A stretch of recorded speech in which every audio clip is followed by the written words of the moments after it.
Hello everybody, just taking this scenery for a moment.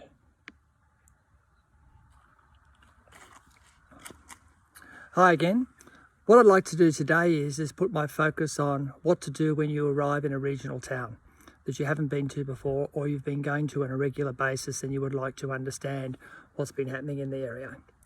In my case, this is Eglinton, a suburb of Bathurst, and I've got a mate I used to work with in Barrel days living here now, and every time I come up here I just have a good look around the landscape.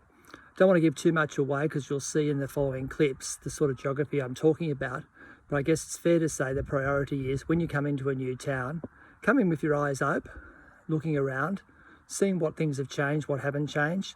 In this era of digital photos, take a few photos and then sort of date them and put them in your Google Drive or your OneDrive and keep track of them. In particular, this episode is more about SGPs. SGPs are senior geography projects in the Stage 6 curriculum of New South Wales, but it could apply for action research or any primary research you do with your students. Enjoy.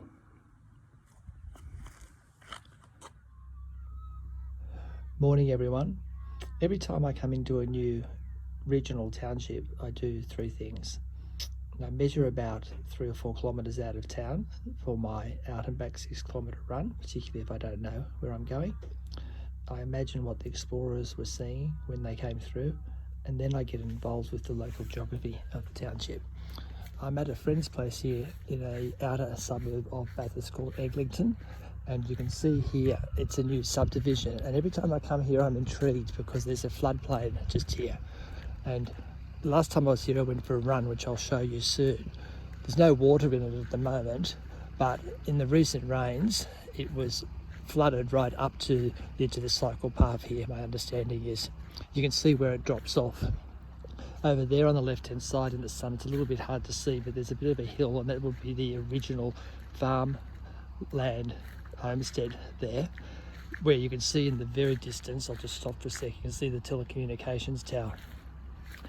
It's interesting also from the point of view of planning and subdivisions, because when I turn around you can see this is a brand new estate, and it's been built just up above the floodplain.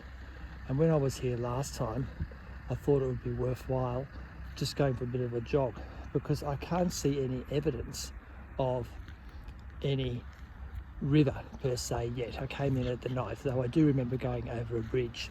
So what I'm going to do now is I'm going to head back to the way I came in last night and have a look at the bridge and just work out where this water that comes from here goes to, and then what impact that's had on any sort of building or subdivisions in the area. I find this very useful because it's helpful to show students for SGP projects in Stage 6 geography. So let's go and head over and try and find a river. I'm now about 500 metres from where I was in the peace and quiet of that subdivision, and this is Rankin's Bridge, which goes over the river. Downstream is the direction I'm facing now, going down here, and you can see an older subdivision in that distance. But the thing I want to show you is this from the picture of a fluvial landscape for an SGP, is you can see there in the distance just beyond those trees and to the left where the houses were where I came from. And now we've got a river flowing towards me that is the location of where the water and the floodplain I was on before goes to. And you can see here it has had some water through it in the last few months. It's quite braided, it's got a meander. If you look at it closely on the right hand side you can see the depositional side of the bank, and on the left hand side you can see the thalweg, which is the line of deepest water and fastest water, and then the erosion bank on the left hand side. So that in itself provides a really good case study for people who want to get into the old-fashioned physical geography, fluvial morphology and landscapes, and then touching on that then the basics of where you would locate a house, or as a council where we would allow planning to have zoning for houses so that people don't get inundated during floods. Even though we're in Western New South Wales, it does rain at times, and when it rains it will flood. The next thing I want to do is go down underneath the bridge here and see what the council has done in relation to recreational land use and livability in the area. Hello, you can see now I'm to the right of where I was before, and to give you the context, that's where the bridge comes back onto the road, and you can see here it's a lot more elevated. Now I'm on here on the road height roughly, my eyes are at road height, but I am still got a little slope to go down, and here you can see there's some recreational land use with inclusive play areas just here for people to come when they want to. Then over here on the left hand side under the bridge there is a cycle path, so I'm going to head over there and have a bit of a closer look and see how much infrastructure is made available for residents. I noticed there's a couple of cars parked up on the road there, just on the grass embankment. No formal parking, but quite clearly people have come down here to do their morning exercise.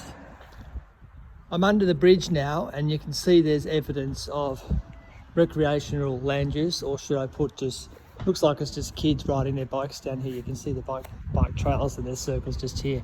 There's a little trail down here I'm going to go that takes us down to the creek or river, and what you will see here from underneath the bridge is you can see there's a fair bit of flowing water just here.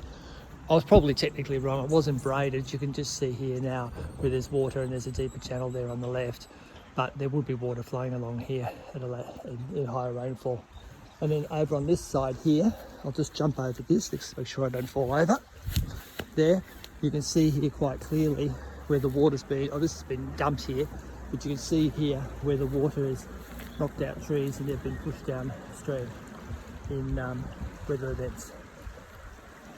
So this is the sort of as natural as you can get aspect of the fluvial landscape. So now I'm going to just sort of pop up here through this rubbish. Hope there are no snakes. And up here you can see the beginning of the managed landscape for this area. So I'll just pop over here just so I don't waste too much of your time. And you can see here there's a cycle path. Comes to the bridge just here and it goes through here. Residential area on the left, up from the river on the right. Tree lined here. It's concrete, not too good on the feet for running, but that's okay. And if you run along here, you go out here for about less than a kilometre and you end up on a country road, and you can run along that country road. It's beautiful out there, and turn around and come back. So here's an example of what the council has done in the local area of the suburb of Eglinton, where people who live here can just wander down from their home, go for a walk along the edge of the river, be part of nature. And there's another aspect of the work done here by the local residents and the local council. This also gives you an idea of how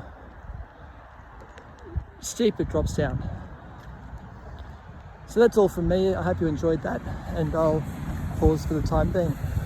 That's another example of what I've come to call my personal geographies, and I recommend if you hit a regional town, do a bit of an explore. If you don't run, go for a walk, 10 minutes out, 10 minutes back, and see what you can see. Then ask yourself the question, why is it like that? All right, I'll just finish here on what would have been an old farm fence line across the creek, and you can see here where the water has brought the sediment up and has caught in the gate. Not sediment, the grass debris in the river.